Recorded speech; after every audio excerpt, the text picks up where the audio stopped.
basic fundamentals when I surf, and that was speed, power, and style, which you don't have any control of, but it's probably the most important thing.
Style would have to be one of the most important things, be one of the things I've concentrated on the most, just trying to make things look smooth and functional, and I think that's the key to good dropping.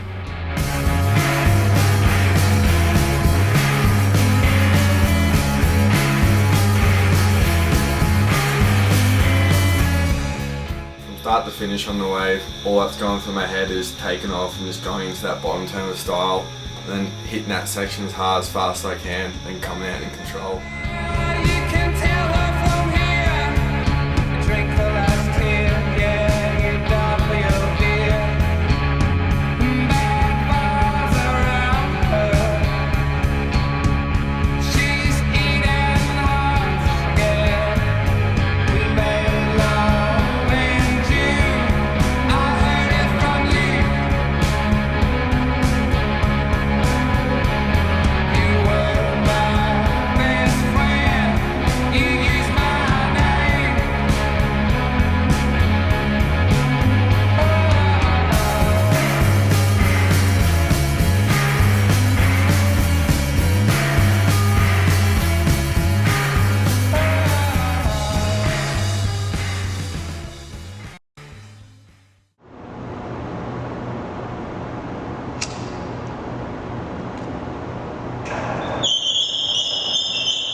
So you guys want to know what I'm packing out in the water. So we got Nomad 43 inches of pure thickness. It's Poly Pro 1 stringer. I used to ride Dow, but it seems like the Poly Pro's gotten a lot better these days. So these are the boards I'm riding at the moment, Nomads. The fins I'm using are limited edition fins, and that's just sand and water that just went all over me. So they're fresh, you do know I use them now. So that's what I'm using, and I just give those a quick cut down with a knife and they're good to go. As for wetsuits, these are the suits I'm running. Attica, long arm, short leg, 2-2, great, best suits on the market. Now if you want to get any of this stuff, you've got to shop at bodyboarders.com.au. Doesn't matter where you are, that's it.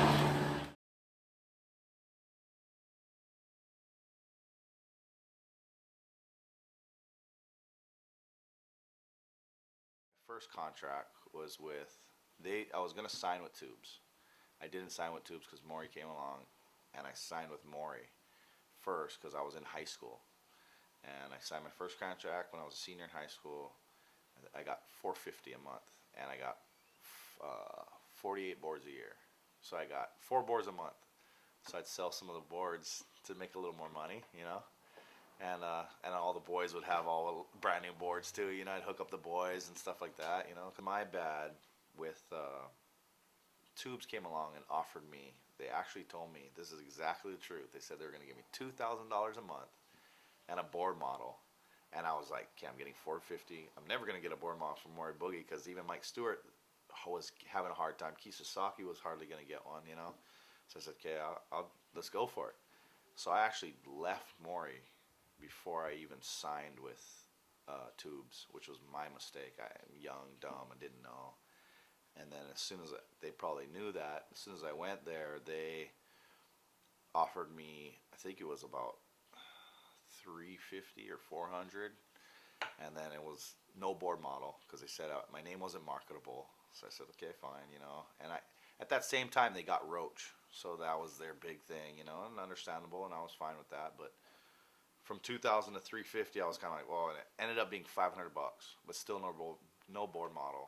And you know, they said incentives and stuff, but I never really got much because unless you're gonna push for it, you're never gonna get it. I'm not one to push. I'm not gonna go chase after anything. You know, if they're gonna give it to me, I guess they'll give it to me. So I've gotten taken advantage of a lot through my whole career, and you know, I've gotten frustrated at times, but mainly I bodyboarded because I liked it. It was fun. You know, I'm still gonna bodyboard till I die, and you know, it's only because I love it. I don't go out and shoot as much anymore because I'm gonna do whatever I can to make money for my family, but that's the sponsor wise, it's hard.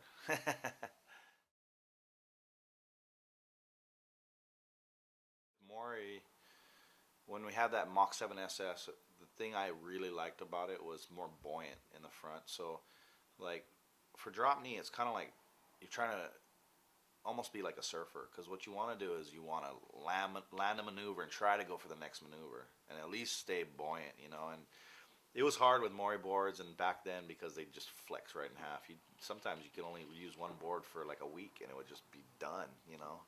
Nowadays, you have a board for a while, you know, because with the stringer and everything, and it's way better now with the stiffness, the speed, you know, and the flex when you land, and you can get it thicker if you want it.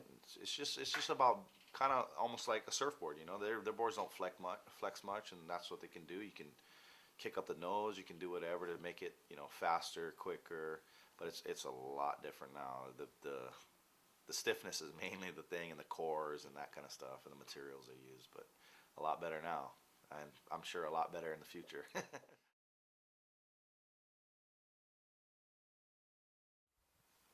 Coming to that understanding, there was more like kind of a mystery thing where people didn't know what I was doing or where I was at. I didn't show up all the time to off the walls on time when everybody was there to break of dawn. I just, rolled in when I was ready to go, and I wouldn't go where all the guys were. I'd kind of be like over it, and I'd paddle down, and I'd end up getting my shots and getting video, and it worked out for me. And I think that's where it kind of like, if you don't know about somebody and what they're doing, you're more interested in it.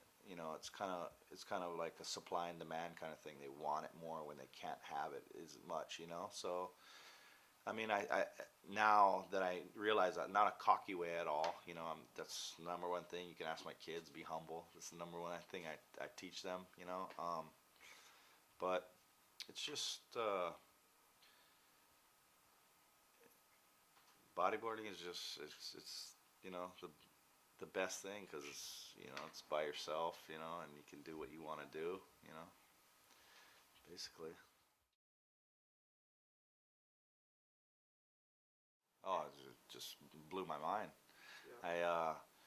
One of my friends told me to enter a contest, because I actually started surfing first, and I had compete against guys like Shane Dorian and Ross Williams, and it was just kind of getting old. I'd make it to the finals, but I would never win because those guys are just so good, So one of my friends was a boogie boarder. Actually, now he's a surfer. Abe Lerner. He's a lifeguard at the North Shore, and he's like, oh, let's go to a boogie contest at Makapu. So I went.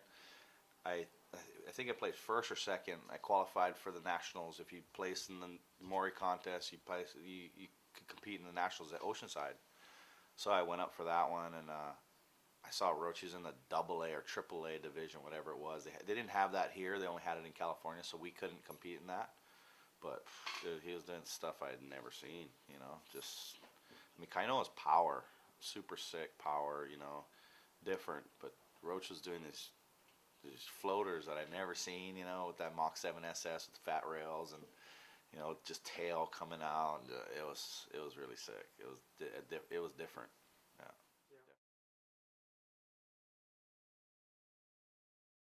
Paul Roach and we started to get to hang out, and I started to travel to California and hang out with him for, you know, maybe a month at a time and stay at his house and got to know his family really good. And, you know, I'm more of the laid back one, and as everybody knows, and he's more of the pump, hard rock, you know, we live in Hawaii. This is where I was raised, and maybe if I was raised somewhere else, I'd be more aggressive. But, you know, my family's kind of laid back, and I'm you know, laid back like that, and Hawaii is a laid back island. But to tell you the truth, Roach was pretty laid back when we first started hanging out. You know,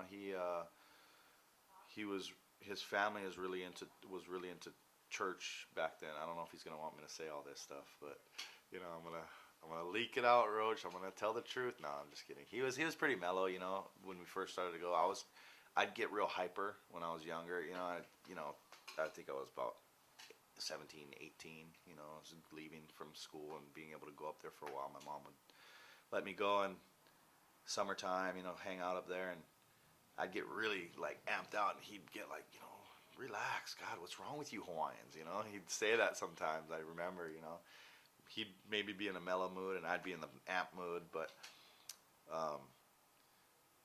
then when I went back another summer when I was a little bit older, he started getting into like heavy metal, and he signed with Tubes, and he was getting paid good. He had a killer car that I wanted. I was like, dang, dude, he just had the sickest like Nissan, I forget what it was, a little sports car, and he'd go flying, ripping around in it. And I was smoking cigarettes, and then I got him hooked on cigarettes. He still smokes. I don't anymore. I stopped smoking when you know, when me and Shawnee got married. Actually, I had a pack of cigarettes in my pocket because I was nervous about quitting, and I'm nervous about the wedding too. But yeah, you ask him this story, he'll tell you Aka started him smoking cigarettes, so I feel bad. So just maybe you should go see somebody about that and try to quit.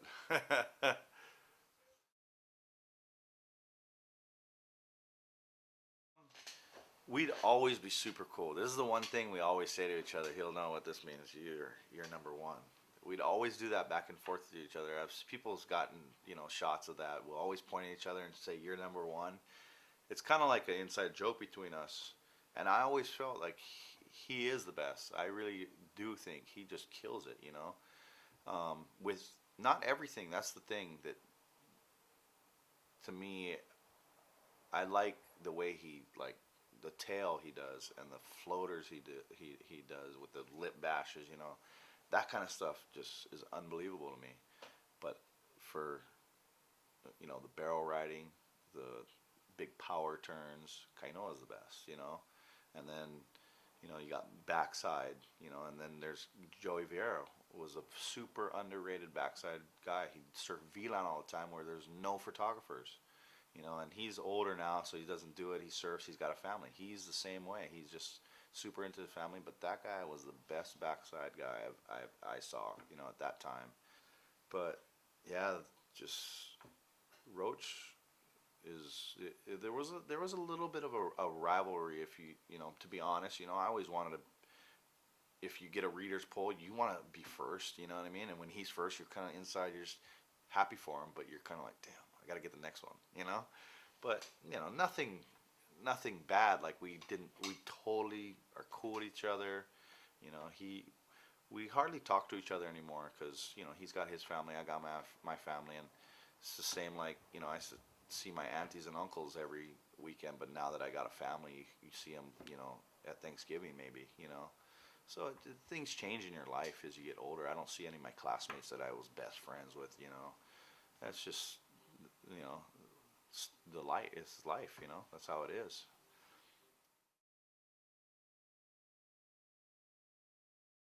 No, I just saw how fast he'd go. He'd go really fast. Kaino would just kind of flow and do his turn where he'd kind of pump it real hard and, you know, to get as much speed as he can to hit that one section.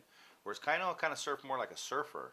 He'd come up and do like 2 or 3 maneuvers more than just one big maneuver. That's what Roach is known for. He comes down and he'll come up and just do the hugest maneuver, you know, get the most speed.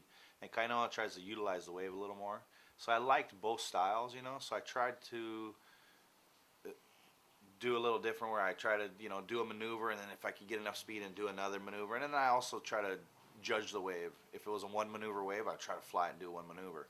If it was a more than one maneuver, I'd try to do that. So I kind of, you know, and I don't know, everybody's got different style, you know, so I didn't really try to be him or him. If I try to be Roach, I don't think I could, you know. If I try to be kind of, I just was kind of doing what I could do, you know. Yeah, basically, definitely. Yeah, I actually, to tell you the truth about Fu Manchu, I had no real input prior to it because I knew Libby was shooting every day, and you know he had this set up because Libby was a photographer first, number one. Then he bought this camera. It almost looks like this one. He hooked it up right. He mounted it on his tripod with it right next to him, and when he pressed this button would go on too at the same time. So whatever he was shooting, it would video, you know. And so I knew he was videoing all the time, but I didn't know what he was kind of doing. And he's talking about doing a project and this and that. We had no idea what it was going to be. And then all of a sudden, he calls me up and he needs to know what music I wanted on my footage. And I was like, oh, you know, I actually never saw any of the stuff until the premiere at where was it at? All-Star Cafe, I think it was at. So I hadn't seen anything. I had no input on how he did it because I'm just that kind of guy. I'm like, whatever you do, Joey, it'll probably be good. So just do it, and you know, I'm cool with it, you know. And I knew Joey was gonna do a good job and make it look good. And you know, I was just like everybody else, just super pumped on it. And it was like I was seeing it for the first time too, and it was unreal. You know, it was super cool. So really, I had no idea. I wasn't really involved too much in what happened with Fu Manchu, and the only thing is after when I saw how much feedback we got from it and how pumped kids were and how it was just like, and I was like, wow, this is a sick video, you know, makes you kind of pumped, you know. And then I was like, dude, we gotta make some T-shirts and we gotta make hats and, you know, give them out to the boys and sell them for, you know, cheap, and we can make a little coin off this. And it started to go, and you know, unfortunately, I was in a different. I was in the mainland with my family at that time when they signed with a backer, and so I kind of got pushed out of the loop because I wasn't there to be involved. So they started the thing, and then Libby I think he bought the guy out at that point, and then he ran off with the thing, and he's still doing it to this day, still doing Fu Manchu clothing. We're just waiting for the DVDs to be kind of set out, because it's always on video. I actually don't even, somebody burned me a video. I just got it. I haven't seen it for years, and I finally just got it. And then I guess Scotty Carter's supposed to be, he has the master copy, and he's supposed to be making DVDs and try to bring it out on DVDs. But yeah, I'm hoping, you know, somebody who can make a video like that again. You know, that'd be sick, you know. Lackey's video. Oh, Lackey. You gonna make a video like that, huh? Yeah, there you go.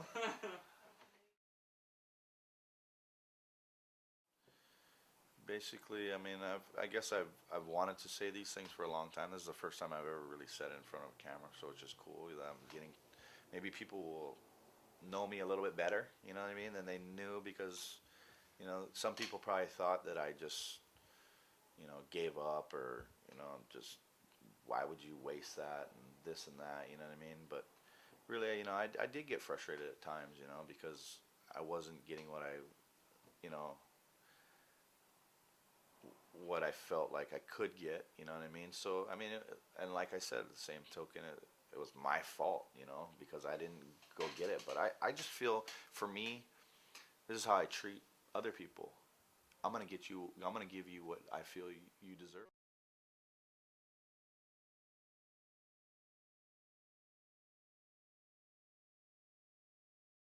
Just to start it all out, Maury Boogie was my first, big sponsor. They first gave me cash, and that was when I was signed by Quicksilver and Body Glove at the same time too. And that's when the industry seemed like it was going to really blow up. And they were all paying, not a ton of money, not as much as the surfers were back then, but for them to support it was cool. So I had like a list of really good sponsors, and Maury Boogie was one of them. And I always rode Maury's and rode in their contests, so when I got signed on to them for a little cash and like 48 boards a year, I just went haywire. I used to go in there and grab like 6, 7 boards at a time out of the factory. And I think, the most progression through Maury Boogie was when they came out with the Mach 7 SS, and that was a great drop knee board. And then the first Mike Stewart Black 7.7. Those two boards were really influential to the shapes that I ride today. So it's kind of like the Mach 7.7, the black one, when I kind of grew, I put on like 40 pounds in a year. And I turned more into that board, which wasn't as buoyant. It was more like a bullet, so it took my momentum better. And then when I signed on with Tubes after the Maury Boogie days, that's what I basically designed my template off, is Mike's old board that he actually stopped making the first one. I think it was a better drop knee board than a prone board. So I was always trying to find that magic shape again. And I don't know, I was stoked. And that whole time I was friends with Scotty. Scotty started coming down, and he was making a movie called Enough Said at the time. And I was like stoked about it, bodyboard video, and he wanted to interview me, and we were just rats, He was a rat, I was a rat. And it was all at the same time as Taylor was popping with Momentum and all that stuff. So it actually worked hand in hand. Probably some of the footage is from the same days, that Taylor got footage of me, because they'd both be down there shooting surfers and bodyboarders. And when that movie came out, that was like insane. I had a little profile in there, and I was acting like an idiot, like I always do, and it was perfect. Scotty made a really cool video for the time, and we never really imagined how much influence it would have today. When I left Moray, I went to a company called Tubes, which at the time was a huge gamble because Moray was the corporate, big-time company, and they were running the industry. But I felt kind of suffocated. They didn't want me to do what I wanted. They changed the board designs that I told them not to change. Then they gave the board that I rode all the time to someone else, and they didn't think I was ready for a signature model. So it was kind of a big soap opera. So I had these guys who were kind of doing the same thing I was doing at the time, their own thing, trying to build a business. And they're like, we'll let you do what you want. Design a board, put your name on it, anything you want. And Ben and Buzz from Tubes came down, they met me, I surfed with them, and they were like, wow. We had a good relationship right off the bat, and we shared the same interests and the love, and there was a heyday there for the first 3 or 4 years where it was like everything was clicking, and we built that company up, guaranteed, The Dagger came about in my Niner days when I was listening to a lot of speed metal and death metal, and I don't know what I saw, maybe an album cover or a video, and I'm thinking I need a knife with wings on it. I just get these tendencies that follow through on an urge, not even think about it. I probably would have gotten it tattooed on my forehead if I could at the time, because I do ridiculous things like that. But no, I thought that the dagger with the wings was going to symbolize exactly what I was going through in my life at the time, and that's pretty much it. Like a full speed, devilly winged dagger knife going your way, My biggest influence at the time when I first started getting serious about professional bodyboarding was Keith Sasaki and a couple local guys who were really good, Mark Morgan, Kevin Serve, and Greg Abbott, and they would all stand up and drop knee and do prone riding as well. But when I started traveling, it was Keith who was always there, and he was the guy in the mags with all the photos, and he kind of mentored me, not mentored. So Keith and I traveled a lot together, and I liked his approach, and I kind of, took my own path, so we're completely different styles, but he definitely got me into wanting to drop knee all the time, and that's it. And later on, through the years, I met Aka, Kainoa, and a bunch of guys with really cool styles, all unique in their own way, and you don't really plan your style, it just happens. It's like if you're thrown out of a plane in the middle of nowhere and you have to run a series of jagged rocks, everybody's going to look different doing it. So the way my arms are, it's just my balance, basically. I don't try to pose and stuff. It's just my fingers and my arms do things, and that's my style. No, it was really cool back in the day. Aka and I would swap. He'd come to California in the summer. I'd go to Hawaii in the winter. We'd stay at each other's houses and surf together. I had a little hot rod the first time he came over, and I'd just take him to Palisades in the summertime. It gets super fun. And we would go head to head, not really competing, but just trying to tear the bag out of it all the time, And he was definitely in my later part after Keith Sasaki, he was definitely my push and my companion through surfing and stuff. So it made me want to be better. Yeah, I remember one photo of Aka doing an air reverse that came out, and it was a double page spread, and I was like, fuck! I was freaking. I gotta get a photo like that. That is so sick, And I was like, that fucker shreds, dude. I'm cussing a lot. I gotta stop cussing. So I was like, yeah, this guy is amazing, And I really looked up to the photos he would get, and there was a silent competition, we wanted to just kill it for ourselves, but we'd see the other guy doing things that were amazing too. And it's like, people probably wanted us to compete more than we actually did. I think we were too close to, to actually put a number on it. We'd always judge it back in the day. We'd surf together. If someone, is kind of challenging you, you get in the water and you basically set the stage right there. Well, this guy's doing this and that, but looks like an idiot doing it, and I'm sure that goes on nowadays too. So I had 3 basic fundamentals when I'd surf, and that was speed, power, and style, which you don't have any control of, but it's probably the most important thing. So, some people are blessed with a good style, and some people aren't. There's just people that walk the street with a little more grace than others. Yeah, he hates this story too. He always gives me shit about it because I quoted it in a magazine, in I think a profile. We were in a heat, and I was the worst competitor ever. So emotional and so beat down because I'd always lose. And my ego was just crushed all the time. So I would be so pissed off. That's the only way I could really express my emotions. I'd lose and I'd throw a tantrum. And one day I'm throwing a tantrum. Maybe I threw my jersey at the judges or something. I've done that a few times. Or just broke my board on the rocks. Anything. I'd do everything. He comes up to me, and he's like, "Hey, Roach." And I thought he was going to be super cool and be like, "It's okay, brother. So I'll stick to prone." And I was like, fuck. And this is my hero, But it was right then that Keith and I became super tight because I think I gained his respect by saying, screw you. I'm going to stick to drop knee and we're going to do this together, we're going to bust out. So Keith and I became really tight after that. In a contest, there are no friends in competition. That's probably one of the reasons why I've never been able to do it. I think the people I'm at the beach with, I don't really have a craving to beat them,